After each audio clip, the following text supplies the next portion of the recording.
The storms that swept through the mid-Atlantic and Northeast on Thursday brought heavy rain and flash flooding that inundated New York City's streets and subways and disrupted air travel on the East Coast.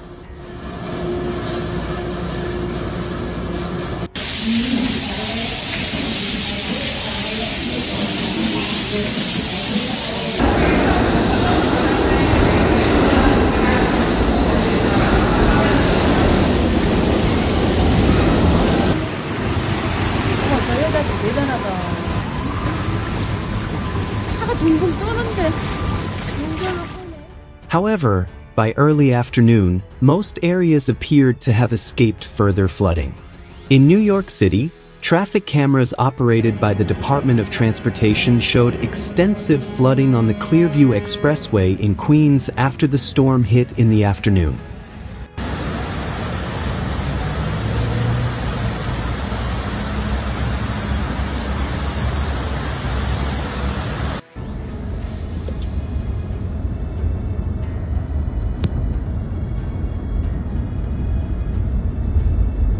At the northern edge of the flooded area, near 35th Street, a car was submerged almost to its roof.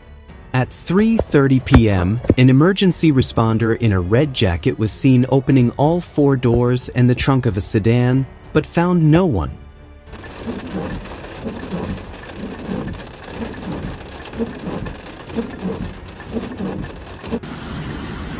Oh, now I'm feeling.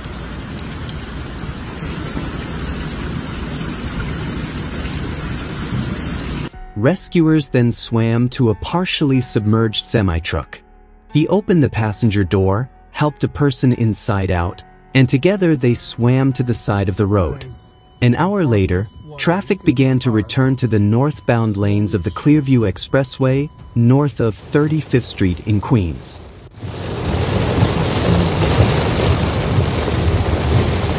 Go. No, I know, drive through.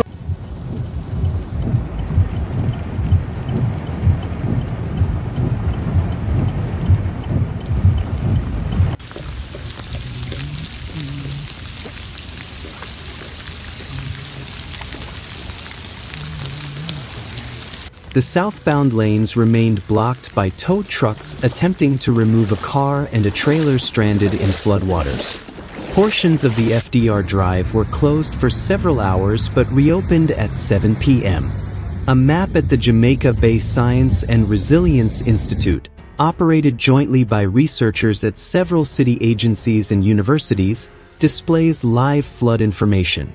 At 4:30 p.m., the highest flooding recorded citywide was at the intersection of Catherine Court and Jewett Avenue on Staten Island, with water levels reaching 21.3 inches by 3 p.m. Anytime it's more than a foot deep, that's a lot of water, said Brett Bronco, the Institute's director. Flooding also affected other areas as the storm moved eastward across the city.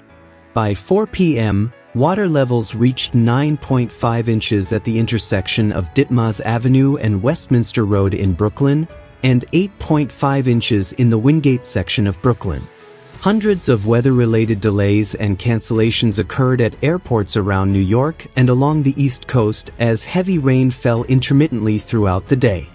Flights to major airports were suspended, including Philadelphia International Airport, LaGuardia International Airport, Baltimore-Washington International Airport, Ronald Reagan Washington National Airport, and Washington Dulles International Airport, according to FlightAware, which tracks disruptions. Among major domestic airlines, Southwest Airlines experienced the most severe operational disruptions, with 45% of its daily flights, or more than 2,000 flights, delayed into the afternoon. Baltimore City took various precautions, including closing flood-prone streets, opening free parking for residents in low-lying areas, and setting up sandbag distribution stations. City-sponsored outdoor activities were canceled and all city swimming pools were closed. Several city and state facilities in Baltimore were closed ahead of the storm's arrival. The city closed public library branches, and the Maryland Port Administration announced that the front gates of the Seagrit Marine Terminal at the Port of Baltimore were also closed to truck traffic on Thursday afternoon in anticipation of potentially dangerous weather. Hours later, the storm passed without incident in Baltimore. Standing water was barely visible on the cobblestone streets of Fells Point, the city's most flood-prone community. Even water taxis, which had stopped operating during the storm, were still carrying passengers by 6:45 p.m. But northeast of Baltimore, in Harford County, a major highway was flooded Thursday afternoon, forcing first responders to rescue two people whose cars were partially submerged.